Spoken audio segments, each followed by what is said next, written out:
Hər vaxtınız xeyir olsun, əziz kanal izləyiciləri və əziz altıncılar. Bugün sizlərə Riyaziyyat 6-cı sinif böyük summativ qiymətləndirmə 2-də olan test nömrələrinin izahını sizinlə paylaşacağam.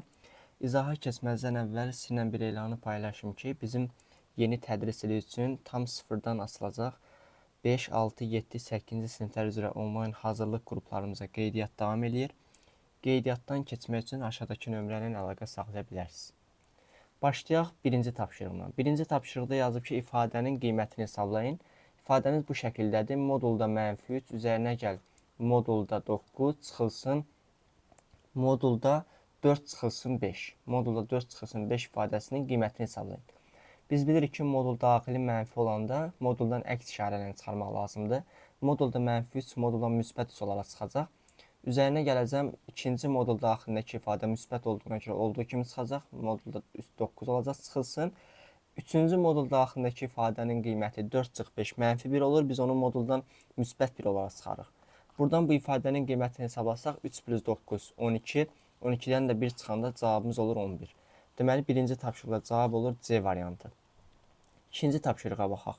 Əməlləri yerinə yetirin yazıb. Deməli, yazıb ki, -25 vurulsun 12, üzərinə gəl -6 bölünsün 2, çıxılsın -1000 vurulsun 0. Əvvəlcə deməli mən burada -25-i vurmalıyam 12-yə, üzərinə gəlməliyəm -6-nı böləcəm 2-yə və bundan çıxmalıyam -100-ün 0-a hasilini. -25-i 12-yə vuranda cavab olur deməli -300. -300 olur. Üzərinə gələcəm, -6-nı müsbət 2-yə böləndə -3 olacaq və çıxılsın -100-ü də 0-a vuranda 0 edir. Bilirik ki, istənilən ədədin 0-a hasili 0 olur. Bu ifadənin qiymətini hesablasaq -300 üstə gəl -3, -303 olur və 0-da çıxanda da cavabımız -303 olaraq qalacaq. İkinci tapşırıqda cavab olur B variantı. Üçüncü suala baxaq. Üçüncü sualda yazıb ki, tənliyi həll edin. Deməli, tənliyimiz bu şəkildədir. 7x + 54, 7x + 54 bərabərdir 2x çıxılsın 21 verilib. Biz bu tənliyi həlləməyimiz üçün dəyişənləri bir tərəf, ədədləri bir tərəfə keçirsək, 2x-i sol tərəfə keçirsəm olacaq 7x çıxılsın 2x və müsbət 54-ü də sağa keçərsəm, sağda -21 var, 54 də sağa keçəndə -54 olaraq keçəcək. 7x-dən 2x çıxanda 5x olur, 5x bərabər olur -21 çıx 54 -75-ə. Buradan x-i tapmağım üçün -75-in 5-ə nisbətini tapmalıyam. -75-i də 5-ə böləndə cavabımız olur -15. Cavab D variantı. Bu da bizim üçüncü tapşırıq. Davam eləyək dördüncü tapşırıqla. Dördüncü tapşırıqda bərabərsizliyin ən böyük tam həllini müəyyən edin deyir. Bərabərsizliyimiz bu şəkildədir. X + 1 kiçikdir bərabərdir 4-dən. Biz bərabərlikdə olduğu kimi bərabərsizlikdə də bir tərəfdən digər tərəfə ədəd keçirə bilərik. Buradakı müsbət 1-i bərabərsizliyin sağ tərəfə keçirsəm, x kiçikdir bərabər olacaq 4 çıx 1-dən və buradan x kiçikdir bərabər olur 3-dən. Yəni, bunun həlləri 3-dən kiçik bütün ədədlərdir və 3 də daxil olmaqla. Ən böyük tam həlli də 3-ün özü olacaq. Cavabımız B variantı. 5-ci sualla davam edək. Yazıb ki, Samir Elmirdən 3 yaş böyükdür. 3 ildən sonra onların yaşları cəmi 25 olacaq. İndi Elmirin neçə yaşı var? Deməli, əvvəlcə biz burada Samir və Elmir olaraq bunları işarə edək. Samir və bu da Elmir. Və bizə sualın şərtinədir ki, Samir Elmirdən 3 yaş böyükdür. Yəni, Elmirin yaşına x yazsam, Samir bundan 3 yaş böyük, x + 3 olacaq. Və 3 ildən sonra, deyək ki, onların yaşları cəmi olacaq 25. 3 ildən sonra Samirin olacaq x + 6 yaşı. Yəni, x + 3-ün üzərinə 3 gələndə x + 6 olur. Elmirin isə olacaq x + 3 yaşı. Və bizə sualın şərtinədir ki, bunların yaşları cəmi 25 olacaq. X + 6-nın üzərinə gəlsəm x + 3-ü bərabər olmalıdır 25-ə. Bərabərliyin sol tərəfində 2x + 9 bərabər olur 25-ə. Buradan 2x-imiz bərabər olur 25 çıx 9-a. Buradan 2x-imiz bərabər olur 2x bərabər olur 16-ya. X-i də tapsaq, x-imiz bərabər olacaq 8-ə. Deməli, tapdığımız x Elmirin indiki yaşıdır. Elmirin cavab olur 8 yaş var. Elmirin indi neçə yaşı var? A variantı. 5-ci sualda cavab olur A variantı. Davam eləyək 6-cı tapşırıqla. Qonşu bucaqların fərqi 30 dərəcə olarsa, onların ən böyüyü neçə dərəcə olar? Biz bilirik ki, qonşu bucaqlardan birinə bir alfa desəm, o biri də beta olsa, bunların fərqi 30 dərəcə olduğu bizə verilib. Bizə bilir ki, qonşu bucaqların cəmi də 180 dərəcəyə bərabər olur. Yuxarıdan alfanı tapsaq, alfa bərabər olacaq 30 dərəcə üzərinə gəl beta. Və aşağıda gətirib alfanın yerinə 30 plus beta yazsam olacaq 30 plus beta dərəcə, üzərinə gəl bir dənə də beta dərəcə, bərabər olmalıdır 180 dərəcəyə. Və buradan 30 üzərinə gəl 2 beta bərabər olur 180-ə. 2 betamız bərabər olur 180 çıx 30-a, yəni 150-yə. Betanı da tapsaq, betamız bərabər olur 75 dərəcə. Deməli, bizim qonşu bucaqlardan biri 75 dərəcədir, o biri də olacaq, yəni alfamız 45 dərəcə. Daha doğrusu, burada nəyi səhv elədik biz? 30 plus 2 beta 150, betamız bərabər olur 75 dərəcə. Betamız 105-də, alfa da olur 105 dərəcə, bəli. Bizdən indi böyük bucağı soruşduğuna görə cavabımız olur A variantı. 6-cı sualda cavab olur A variantı. 7-ci nömrəli suala baxaq. İki qarşılıqlı bucağın cəmi 120 dərəcə olarsa böyük bucağı tapın. Qarşılıqlı bucaqlar nə zaman yaranır? İki düz xətt bir-birindən kəsişdikdə, məsələn, bu düz xəttlərdən birincisi olsun, bu da ikincisi olsun. Bunlar bir-birindən kəsişəndə burada 4 dənə bucaq yaranır. 1, 2, 3 və 4. Burada bucaq 1 və bucaq 3 və bir də bucaq 2 və bucaq 4 bir-birindən qarşılıqlı bucaqlar sayılır. Və qarşılıqlı bucaqlarda qayda belədir ki, qarşılıqlı bucaqlar bir-birinə bərabər olur. Bunların cəmi, məsələn, bucaq 1 üzərinə gəl, bucaq 3-ü bizə 120 veribsə, deməli, hər biri neçə dərəcədir? Həm bucaq 1, həm bucaq 3 60 dərəcədir. Məndən böyük bucağı soruşur və ikisi də bir-birinə bərabər olduğuna görə cavab olur 60 dərəcə. 7-ci suala cavabımız olur B variantı. Davam edək 8 nömrəli tapşırığımı. Torbada 13 qırmızı, 7 sarı, 10 yaşıl rəngli kürədən təsadüfi götürülən birinin yaşıl olması hadisəsinin əlverişli hallar sayı neçədir?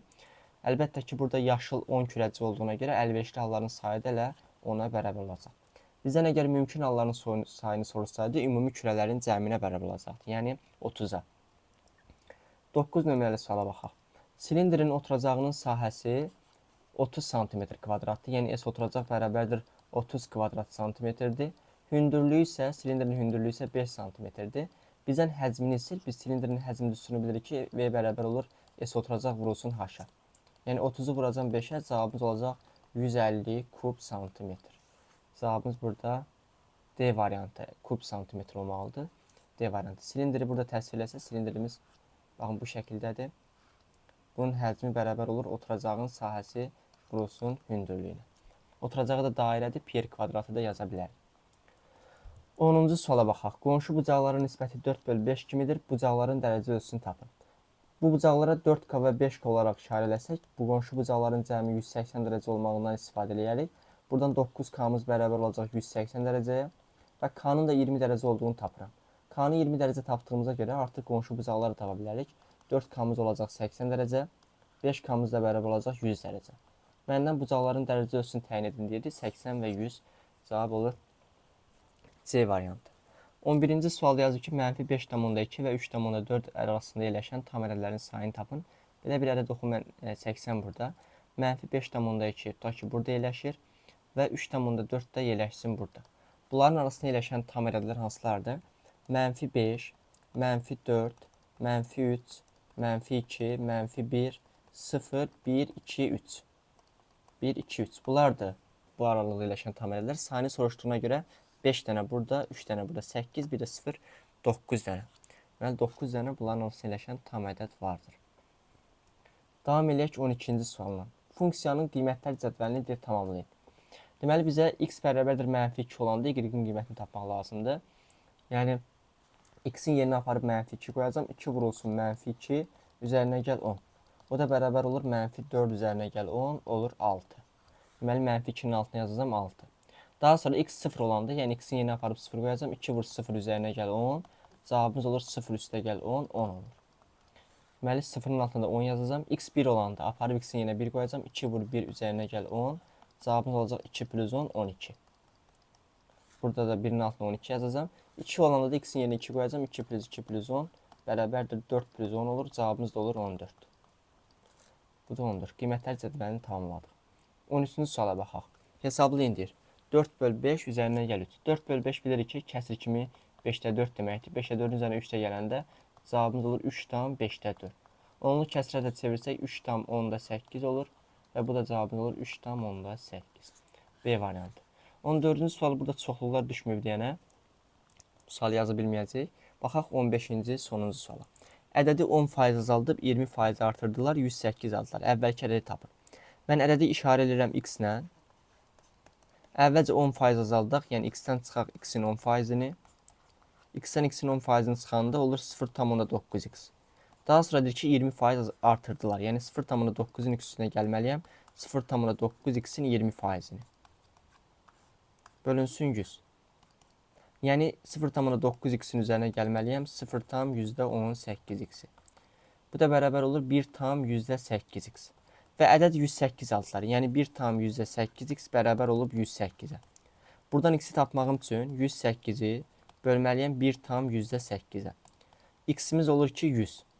X-i 100 tapdığımıza görə bizdən elə ədədi soruşurdu. Cavab olur 100, yəni A variantı. Belə uşaqlar, deməli 15 sual idi burada. İzahımızı bəyəndisə, zəhmət olmasa videonu bəyənib kanala abunə olub dəstək olmalısınız. Gələn dərslərdə görüşənədək hələlik sağ olun.